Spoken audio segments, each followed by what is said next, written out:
ماہ شعبان کی اختصاص اور اس کی فضیلت کا بطور خاص انکار کرنا یہ کسی شخص کے علم میں کمی، مطالعہ میں کمی اور نقص ہو سکتا ہے۔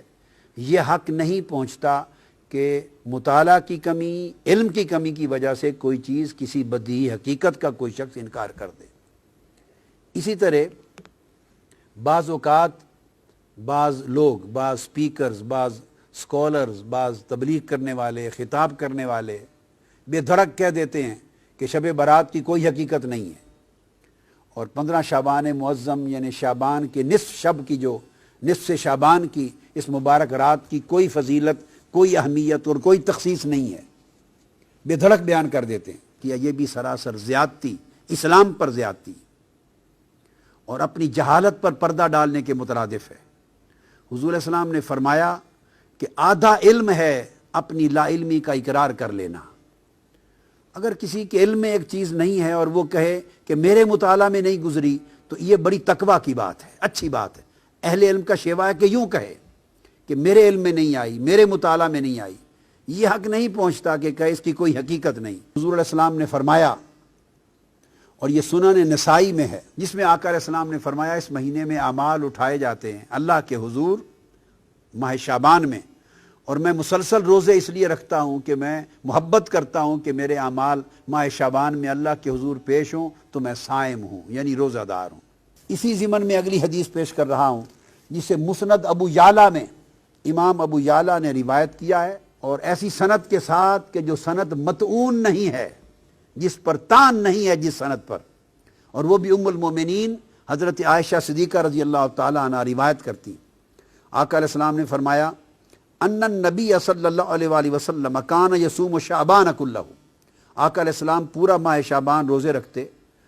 قالت قلت یا رسول اللہ صلی اللہ علیہ وسلم احب الشہور الیک ان تصومہ شعبان، سارے مہینوں سے زیادہ روزے رکھنے کے اعتبار سے رمضان کے بعد آپ کو ماہ شعبان اتنا کیوں پسند ہے، اتنا محبوب کیوں ہے؟ یہاں آقا علیہ السلام نے دوسرا جواب دیا، یعنی ماہ شعبان کی دوسری فضیلت بیان فرمائی۔ فرمایا ان اللہ یکتب فیہ علی کل نفس میتۃ تلک السنۃ فاحب ان یاتینی اجلی وانا صائم۔ فرمایا کہ اے عائشہ، اس مہینے ہر وہ شخص میتہ، ہر وہ شخص جو مرنے والا ہے، جس پر موت آنی ہے، ہر مرنے والے شخص کی اس سال میں اللہ تبارک و تعالی وہ شخص لکھ دیا جاتا ہے۔ یعنی جس شخص کی 15 شعبان معظم کے بعد، اس مہینے کے بعد اگلے سال کے ماہ شعبان تک جس شخص کے لیے موت مقدر کر دی گئی ہے، لکھ دی گئی ہے، اور ملک الموت نے اس کی روح کو اگلے سال میں آ کے قبض کرنا ہے، آقا علیہ السلام نے فرمایا تو اس سال میں یہ لکھ دیا جاتا ہے کہ یہ لوگ ہیں جن کی روح اس سال میں قبض کی جائے گی۔ آقا نے فرمایا فأحب ان یأتینی اجلی وانا صائم، تو میں چاہتا ہوں کہ میری اجل جب آئے، یعنی میری اجل کا وقت جب لکھا جائے تو میں اس وقت روزے کی حالت میں ہوں، میں پسند کرتا ہوں اس بات کو۔ تو آقا علیہ السلام نے اس کی ایک اور فضیلت بیان کی، اور امام ترمذی نے حضرت انس بن مالک رضی اللہ تعالیٰ عنہ سے اپنے اسناد کے ساتھ روایت کی۔ آقا نے فرمایا کہ افضل صوم بعد رمضان شعبان لتعظیم رمضان، کہ رمضان کے بعد سب سے افضل روزے شعبان کے ہیں، اس لیے کہ شعبان کی تعظیم رمضان کی وجہ سے ہے، یا شعبان کی فضیلت رمضان کی وجہ سے ہے۔ اب ان دو حدیثوں کے بعد میں اس وقت نصف شب رمضان کے موضوع پر ترمذی شریف کی طرف آ رہا ہوں۔ صحیح بخاری اور صحیح مسلم سے عمومی شعبان کی فضیلتیں بیان ہو چکی، اب صحیح سیاہ ستہ کی معتبر کتاب جامع ترمذی، سنن ترمذی، اس کی طرف آ رہے ہیں۔ اس کا باب 39۔ اب وہ لوگ اس پر توجہ کریں جن کا یہ خیال ہے کہ شب برات کا اور 15 شب شعبان کا کوئی وجود، کوئی حقیقت اور کوئی فضیلت اور کوئی تخصیص نہیں ہے۔ انہیں چاہیے کہ کتب حدیث کھول کے پڑھیں، یا اساتذہ کے پاس، شیوخ کے پاس زانو تلمذ طے کریں قبل اس کے کہ وہ جھوٹے فتوے جاری کریں جہالت پر مبنی۔ باب 39 امام ترمذی نے باب قائم کیا ہے، باب ما جاء فی لیلۃ النصف من شعبان، 15ویں شب شعبان کی فضیلت میں باب قائم کیا امام ترمذی نے، اور عنوان ہی یہ شب نصف شعبان قائم کیا اس عنوان کے ساتھ۔ اور آگے پھر امام ترمذی نے حدیث نقل کی ہے، جس حدیث کی راوی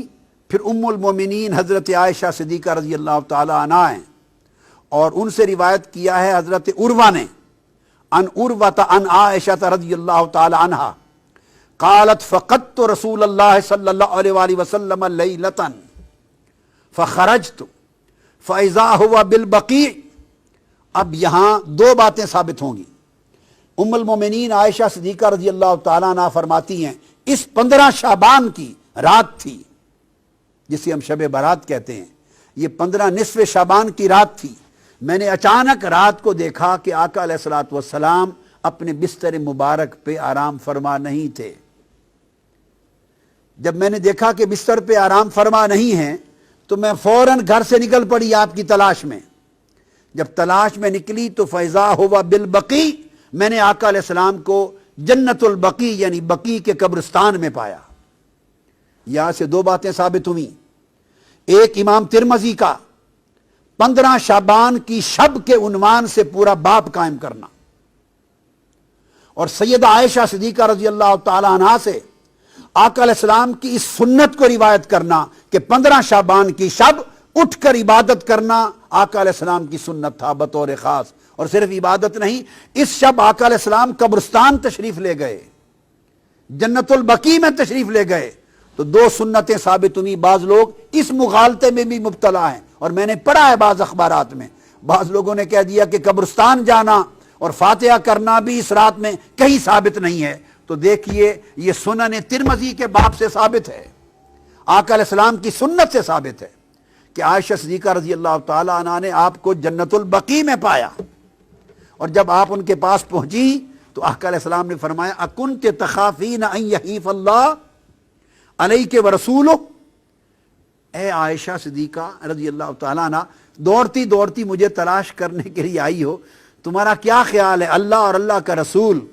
تمہاری حق تلفی کرے گا؟ اب یہاں ایک بڑا لطیف نکتہ ہے، ان کو ایک گمان گزرا تھا جس کو آگے بیان کرتی ہیں، قلت یا رسول اللہ انی ظننت انک اتیت بعد نسائک، یا رسول اللہ صلی اللہ علیہ وسلم مجھے خیال گزرا، گمان گزرا کہ شاید آپ کسی اور زوجہ مطہرہ کے حجرے میں تشریف لینے گئے ہوں۔ یعنی وہ رات باری کے اعتبار سے ام المومنین عائشہ صدیقہ کی تھی، اور ایک بتقاضۂ بشریت جب اٹھی نصف شب رات کو 15 شعبان کو تو دیکھا آقا تشریف فرما نہیں ہے، ایسے بتقاضۂ بشری خیال آیا کہ کہیں آقا علیہ السلام کسی اور زوجہ مطہرہ کے ہاں تشریف نہ لے گئے ہوں۔ اب آقا علیہ السلام ان کے ذہن میں اس مخفی خیال کو جان گئے، یہ اس نبی کی بصیرت ہے، یہ اس نبی کا علم ہے، نبی کا کشف ہے، نبی کی نگاہ ہے کہ وہ کس خیال کے پیش نظر وہ تلاش کر رہی ہیں۔ تو آپ نے فرمایا ایک تو جان گئے، دوسرا فرمایا کیا تیرا خیال ہے کہ اللہ اور اللہ کا رسول وہ تمہاری حق تلفی کریں گے؟ یعنی اٹھے آقا علیہ السلام تھے، تلاش حضور کی ذات کی ہو رہی تھی، مگر آقا علیہ السلام نے ان کا گمان جو آقا علیہ السلام کے بارے میں تھا اس پر اللہ کا اسم شامل کر کے فرمایا کیا تیرا خیال ہے کہ اللہ اور اللہ کا رسول حق تلفی کریں گے؟ یہ نہیں فرمایا کہ رسول حق تلفی کرے گا، نہیں، بلکہ فرمایا کہ اللہ اور اللہ کا رسول ایسا کریں گے۔ اشارہ اس امر کی طرف تھا کہ رسول کا ہر عمل وہ رسول کا نہیں ہوتا، وہ اللہ کا عمل تصور ہوتا ہے، اور رسول کی نسبت سوء ظن اللہ کی نسبت سوء ظن ہوتا ہے، رسول کا ادب اللہ کا ادب ہوتا ہے، اور رسول سے حسن ظن اور حسن ادب اللہ کے ساتھ حسن ظن اور حسن ادب ہوتا ہے۔ یہ مقام رسالت کا بھی اشارہ فرما دیا۔ انہوں نے جب عرض کیا یا رسول اللہ مجھے یہ گمان گزرا کہ شاید آپ کسی زوجہ مطہرہ کے ہاں تشریف نہ لے گئے ہوں، تو اس پر آقا علیہ السلام نے فرمایا نہیں، بات یہ ہے عائشہ، فقال ان اللہ عز وجل ينزل لیلۃ النصف من شعبان، کہ جب شعبان کی 15ویں کی رات آتی ہے تو اللہ تبارک و تعالی الی السماء الدنیا، آسمان دنیا کی طرف ایک خاص شان کے ساتھ نازل ہو جاتا ہے۔ اب آپ دیکھیے یوں تو آسمان دنیا کی طرف ہر رات کے پچھلے پیر نازل ہوتا ہے، تو جب نصف شعبان کی رات کی تخصیص فرمائی تو اس کا مطلب ہے اس رات کسی اور شان کے ساتھ، بڑی عظیم مغفرت کے اعلان کے ساتھ، عظیم رحمتوں کے اعلان کے ساتھ، عظیم عطا اور سخا کے اعلان کے ساتھ اتر آتا ہے فَيَغْفِرُ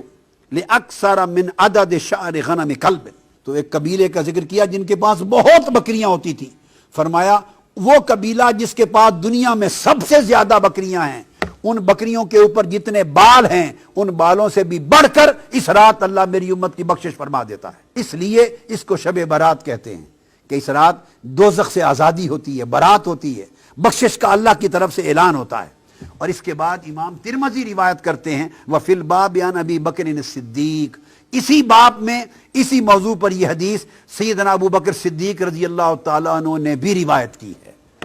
تو 15 شعبان کی رات کی اہمیت حضور کی سنت سے ثابت ہوئی، سیدنا صدیق اکبر کی روایت سے ثابت ہوئی، اور ام المومنین حضرت عائشہ صدیقہ رضی اللہ تعالیٰ عنہ کی روایت سے، جسے امام ترمذی نے مستقل باب قائم کر کے بیان کیا۔ سنن ابن ماجہ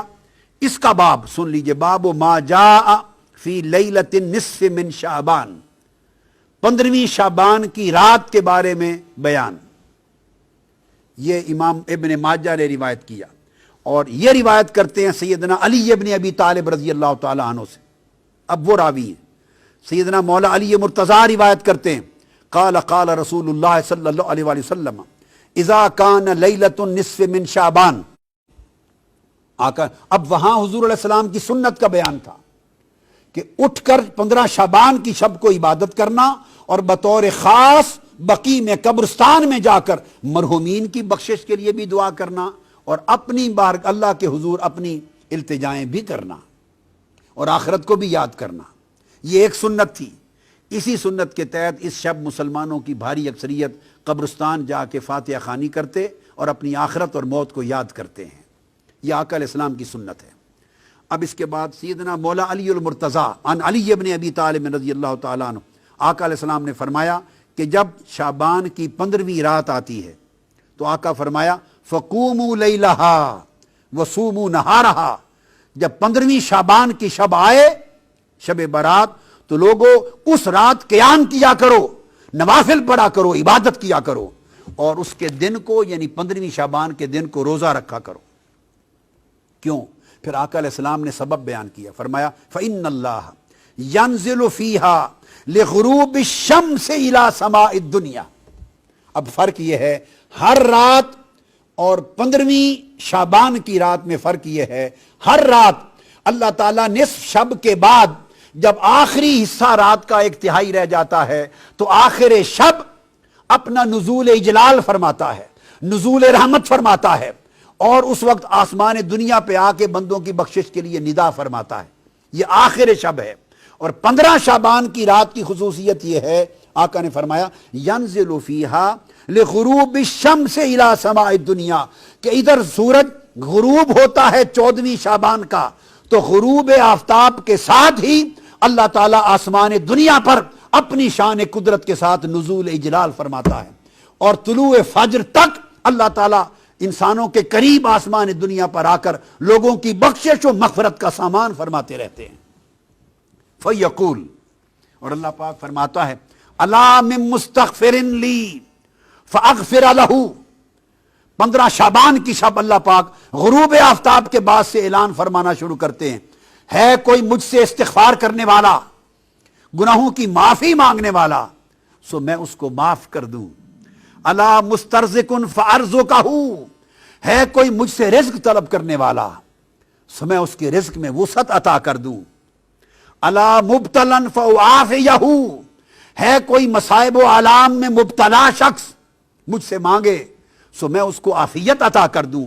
الا قضا الا قضا، ہے کوئی ایسا شخص، ہے کوئی ایسا شخص، یہ کہہ کے اللہ پاک اعلان فرماتا رہتا ہے اور اپنی عطا اور سخا کے دامن کو پھیلاتا رہتا ہے حتیٰ یطلع الفجر،